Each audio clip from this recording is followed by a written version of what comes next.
Estamos estudiando la verdad fundamental y hemos llegado a la lección número 31. Angelología. Angelología, y debo confesar que disfruto mucho más esta lección que la de los demonios, pero este es un estudio sobre los ángeles. Nuestro versículo clave se encuentra en el libro de Hebreos, capítulo 1, versículo 14. Está hablando sobre los ángeles y dice: ¿no son todos espíritus ministradores, enviados para servicio a favor de los que serán herederos de la salvación? ¡Qué hermosa verdad! Está diciendo que los ángeles fueron enviados para ministrarnos a ti y a mí, como creyentes. Ahora, existe mucha ignorancia y temor y superstición acerca de los ángeles. Me temo que la teología de muchas personas ha sido influenciada por Hollywood y muchas veces ellos no saben de lo que están hablando. La Biblia tiene mucho que decir respecto a los ángeles. Por ejemplo, la Biblia menciona a los ángeles 296 veces. 296 veces. Ahora, de todas esas, Apocalipsis, solamente el libro de Apocalipsis los menciona 76 veces. Más que cualquier otro libro de la Biblia. De hecho, 1 de cada 4 básicamente. 1 de cada 4 veces que leas la palabra ángel en la Biblia será en el libro de Apocalipsis. Y esto nos tiene que hacer saber que esto es muy importante a medida que nos acercamos al final de los tiempos. Mientras nos acercamos al final de la historia de la redención, va a estar tomando lugar mucha más actividad angélica en estos tiempos, en nuestro mundo. Jesús habló mucho acerca de esto. Habló muy seguido sobre ángeles. Y también Él fue personalmente ministrado por ellos. Ellos vinieron a Él. Por ejemplo, cuando estuvo en el desierto o en el jardín del Getsemaní antes de la cruz. Esos tiempos cruciales en su vida. Vemos que los ángeles vienen para ministrarle. La palabra ángel significa mensajero. Eso es lo que significa. No tiene nada místico. Un mensajero, y básicamente se refiere a mensajes de parte de Dios. La Biblia nos advierte acerca de entrometernos excesivamente aquí. Nos advierte de adentrarnos tanto en el mundo espiritual con pura especulación. Veamos una escritura al respecto, Colosenses capítulo 2, verso 18. Nadie os prive de vuestro premio, afectando humildad o falsa humildad y culto a los ángeles. Eso está mal. La adoración solo es de Dios, no de los ángeles. Y continúa diciendo, entrometiéndose en lo que no ha visto. Hablamos sobre el mundo espiritual, no lo ha visto. Vanamente hinchado por su propia mente o su razonamiento humano. Y esto es una advertencia para nosotros. No vayan tan lejos. Yo conozco algunas personas que tienen a ángeles danzando en las perillas de las puertas. Es decir, no nos volvamos místicos. Pero al mismo tiempo reconocer que existe un reino espiritual y los ángeles desempeñan un rol muy importante. Entonces, ¿cuáles son algunas clasificaciones de los ángeles? Existen diferentes órdenes de ángeles y quiero darles algunas de las que menciona la Biblia. Primero, los arcángeles. Arcángeles, estos son los preeminentes, son los principales, los que están a la cabeza. Primera Tesalonicenses 4:16.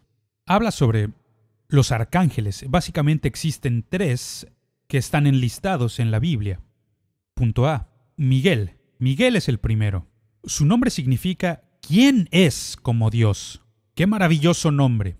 Y encontramos referencias a él en varios lugares. Daniel capítulo 10, verso 21. Daniel capítulo 12, verso 1.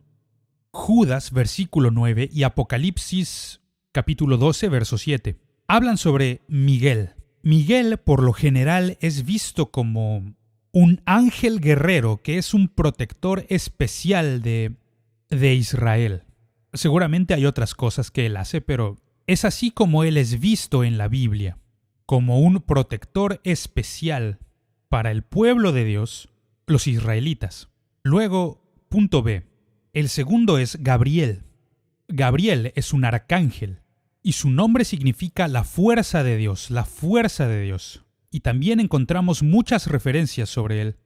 Daniel capítulo 8 versículos 16 al 19, Daniel capítulo 9 versículos 21 al 23, Daniel capítulo 10 versículos 5 al 21 y en el Evangelio de Lucas, Lucas capítulo 1 versículo 19 y versículo 26. Es aquí donde Gabriel viene y se aparece a la Virgen María, anunciando el nacimiento de Jesucristo en nuestro mundo. Entonces, Gabriel es visto como el mensajero de Dios, uno que trae mensajes desde el cielo en ocasiones especiales para nosotros. Y también hay un tercero, punto C, Lucifer. Lucifer, y hablamos sobre él en nuestra lección anterior, demonología. El nombre literalmente significa el portador de luz o estrella de la mañana. Es un hermoso nombre. Isaías capítulo 14 versículos 12 al 14. Ezequiel capítulo 28 versículos 11 al 17 y también Efesios 2:2. Este era un buen nombre, pero él se convirtió en algo para lo que Dios no lo había creado. Generalmente se considera a Lucifer como el arcángel caído. Y esto debe servirnos de advertencia. Si los arcángeles pueden caer. Y uso esta imagen de una estrella fugaz. Una estrella que está consumiéndose porque él fue expulsado del cielo. La estrella de la mañana fue expulsada del cielo y se convirtió en el príncipe de las tinieblas. Y es nuestra advertencia.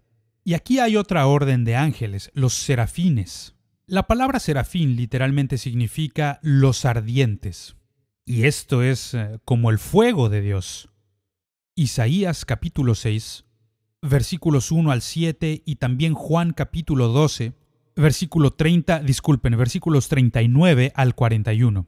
Los serafines son los ardientes. Y luego están los querubines. Esta es una orden diferente. Los querubines, y a ellos se les ve generalmente en conexión a la adoración. De hecho, el nombre significa bendecir, alabar, adorar.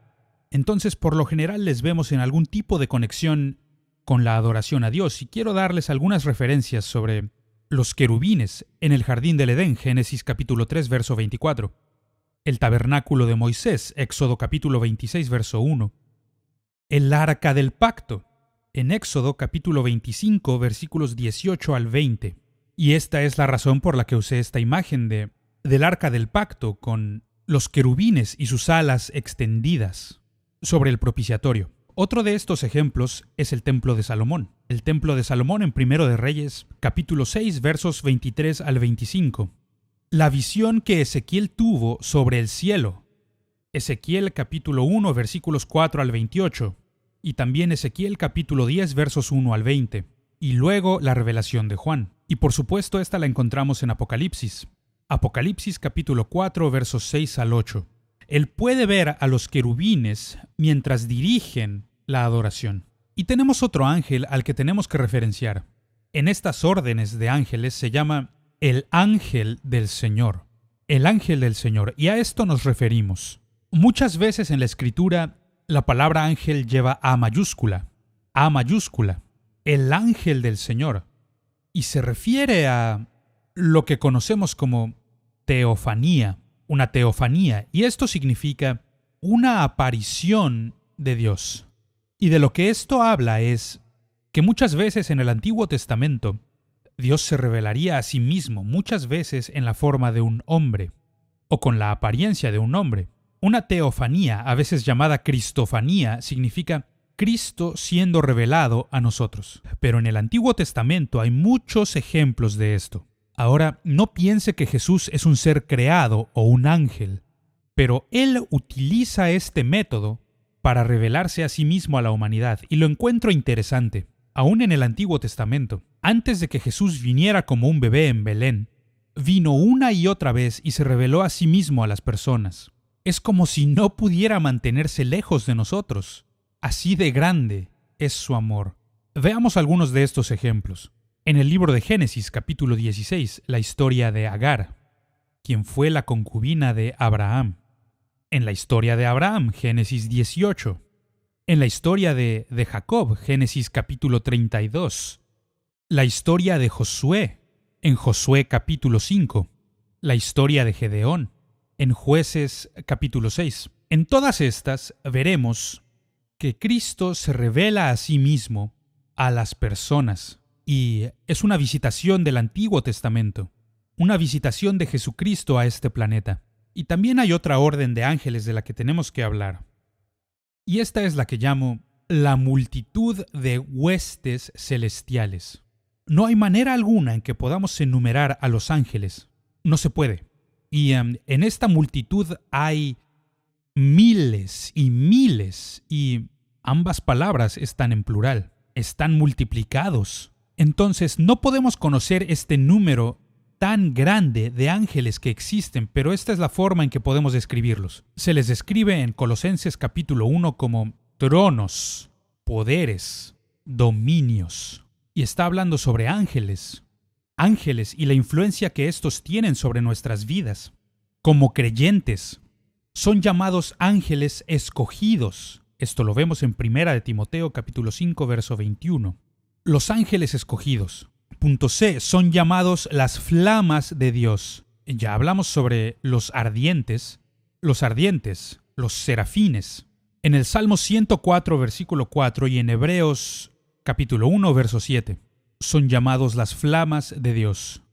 Las huestes de Dios, las multitudes, o también podemos llamarles los ejércitos de Dios. Daniel capítulo 8, versículo 13. Mateo capítulo 25, versículo 31. Y aquí hay otro nombre para poder referirnos a ellos, las estrellas de la mañana. Job 38:7 está hablando sobre la creación y dice que cuando alababan todas las estrellas del alba, habla sobre los ángeles, son llamados príncipes. Esto está en Daniel capítulo 10, versículo 13, y también en los versos 20 y 21, y también en Daniel capítulo 12, verso 1. Se les llama hijos de Dios. Esto lo encontramos en Job, capítulo 1, verso 6, y también capítulo 2, verso 1. Se les llama hijos de los potentados. ¿Qué nombres y atributos más hermosos de estas huestes celestiales? Salmo 82, versículo 1, Salmo 89, verso 6. Hijos de los potentados. Se les llama vigilantes. ¿Y qué nombre tan interesante? Vigilantes. 1 de Corintios 4, 9 y Daniel capítulo 4, versos 13 al 23. Entonces, estos nombres se utilizan para describir a esta multitud de huestes celestiales que acampan alrededor de los creyentes. Ahí están para protegernos, para traernos mensajes, ayudándonos, dándonos victoria. Los ángeles hacen muchas cosas por nosotros. Ahora hablemos sobre la naturaleza de los ángeles. ¿Cuál es la naturaleza de los ángeles? Vamos a describir estos aspectos. Punto A. Ellos son seres espirituales creados. Salmo 148, versículos 2 y 5. Hebreos capítulo 1, versículos 13 y 14. Punto B. Ellos pertenecen a un orden más alto que la humanidad, y es importante destacarlo.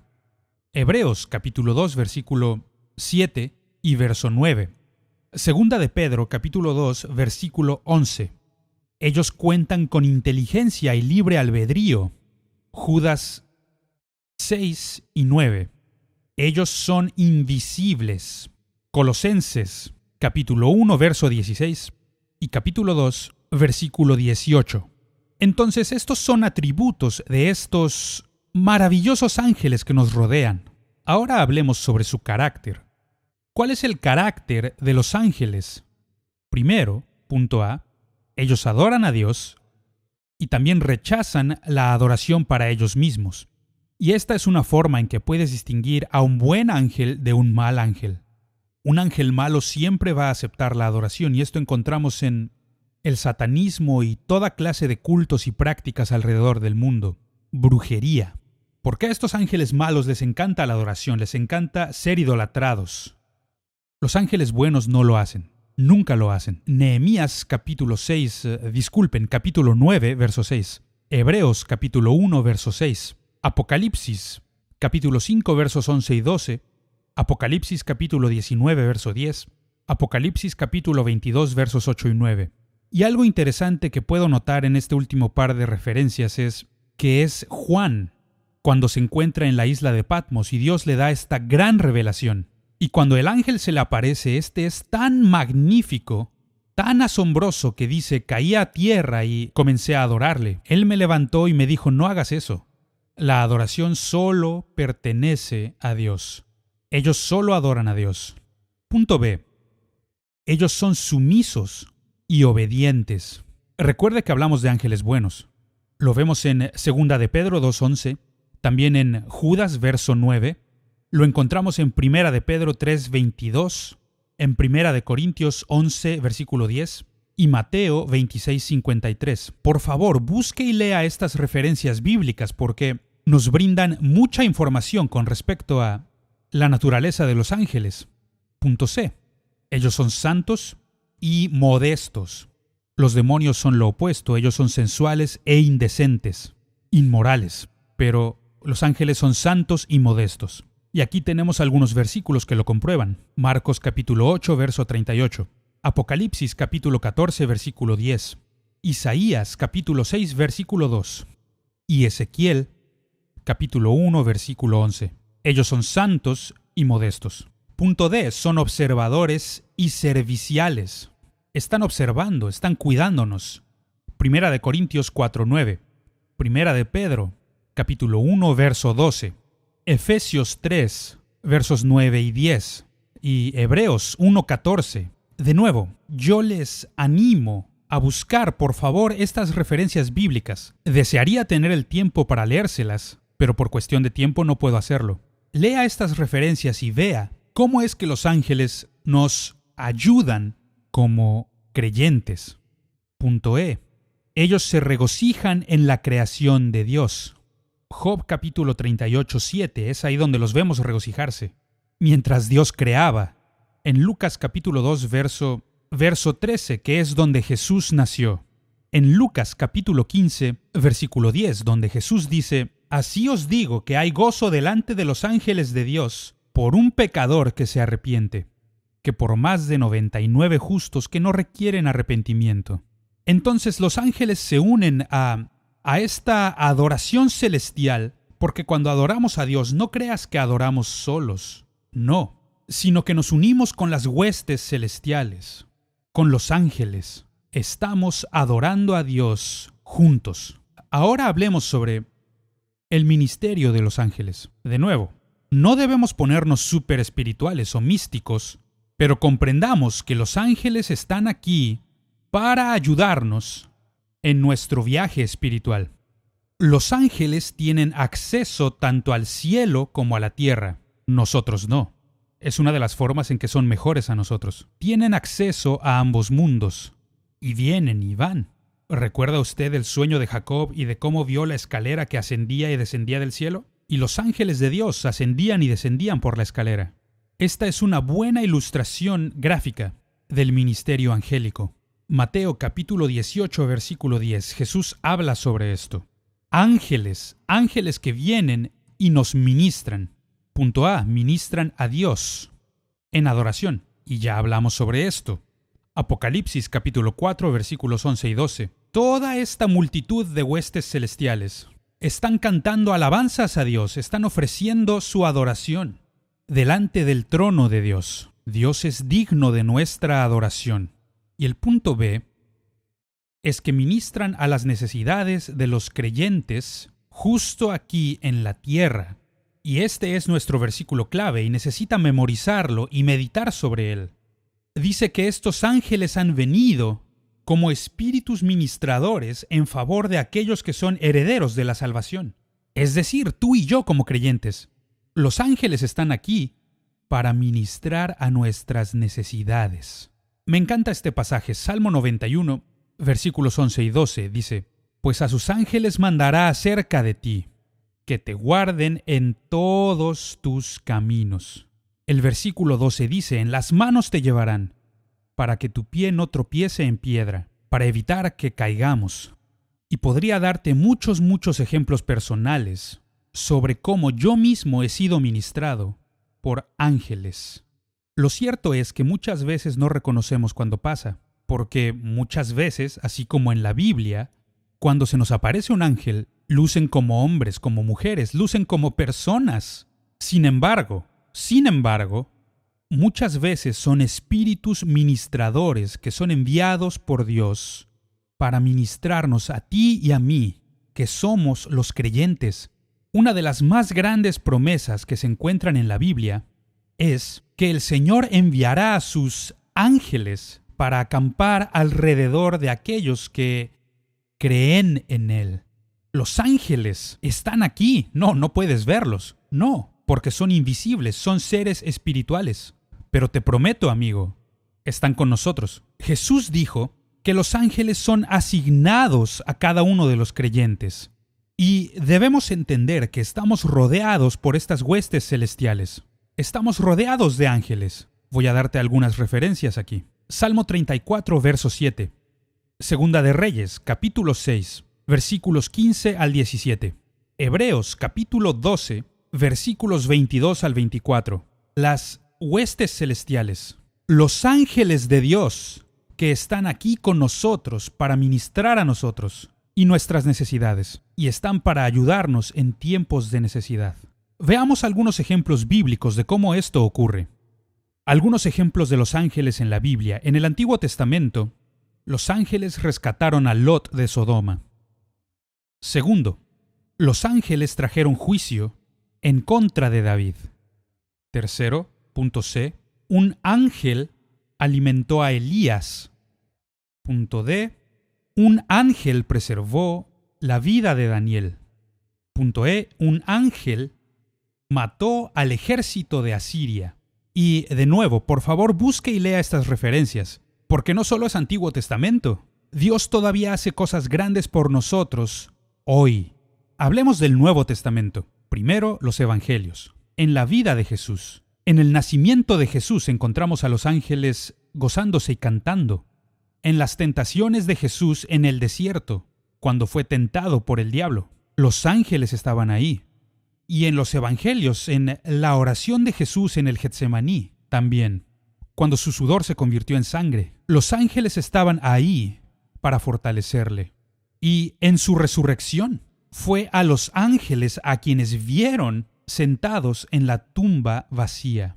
Y su ascensión, cuando él ascendió a los cielos, los ángeles estuvieron ahí. En el libro de Hechos, al principio de la era de la iglesia.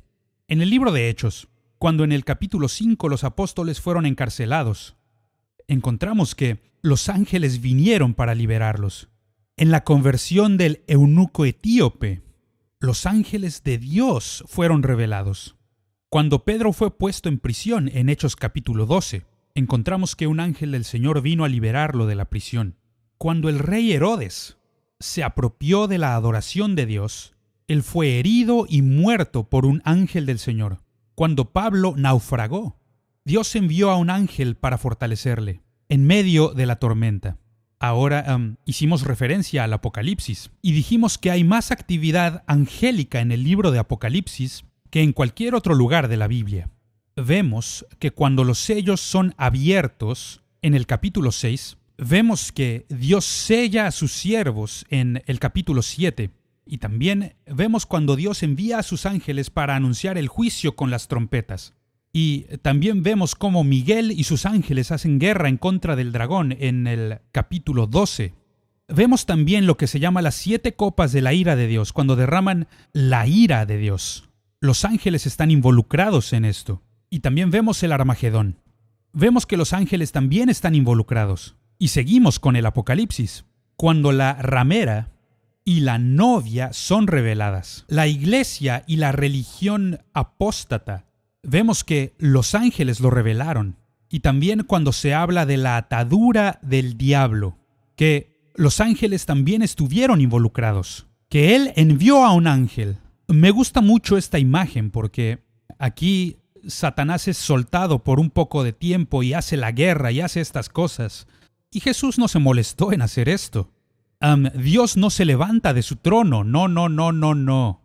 Solo envía a un ángel para atarlo, encadenarlo y luego echarlo a una fosa sin fondo en el lago de fuego. Ahora, estoy enfatizando todo esto porque creo que en muchas ocasiones tú y yo como creyentes no nos damos cuenta de la importancia que nosotros tenemos en el reino de Dios. Que el más grande plan de salvación de Dios no solamente es revelar a Jesús a este mundo, no. El máximo plan de Dios fue transformarnos a nosotros, a semejanza de Cristo Jesús, para hacernos como Jesús. Porque Jesús no vino a morir solo como un sustituto por nuestro pecado. No, Jesús vino y nos dejó un gran ejemplo, que debemos caminar y seguir sus pasos, y que también debemos vivir como Él vive. Y sabemos, humanamente hablando, que eso es imposible. No podemos hacerlo. Pero no estoy hablando de nuestro esfuerzo humano. No estoy hablando sobre religiosidad, sino que estoy hablando del reino de Dios y cómo es que opera en nuestras vidas. Y la forma en que opera es a través del poder del Espíritu Santo. Opera a través de fuerzas angélicas que están a nuestro alrededor. Yo estoy profundamente agradecido por los ángeles de Dios que me han sido asignados para ayudarme. Están ahí para poder ministrar a aquellos que son herederos de la salvación. Y no solamente es para mí, amigo, también para ti. Es para todo creyente. Es para todo aquel que proclama a Cristo Jesús como Salvador, como su Señor. Los ángeles de Dios nos han sido asignados para ayudarnos a vencer todos los ataques del enemigo. Entonces yo te animo, gózate, regocíjate, porque Dios ha provisto un plan seguro de salvación en el que no podemos fallar. El plan de Dios tendrá su cumplimiento porque es Cristo quien está obrando en ti. Es el Espíritu Santo morando en tu interior y estás rodeado por huestes celestiales en todo tiempo. Que Dios te bendiga en tu viaje cristiano mientras aprendes los secretos espirituales y aprendes a caminar en la victoria que Dios quiere para cada uno de los creyentes.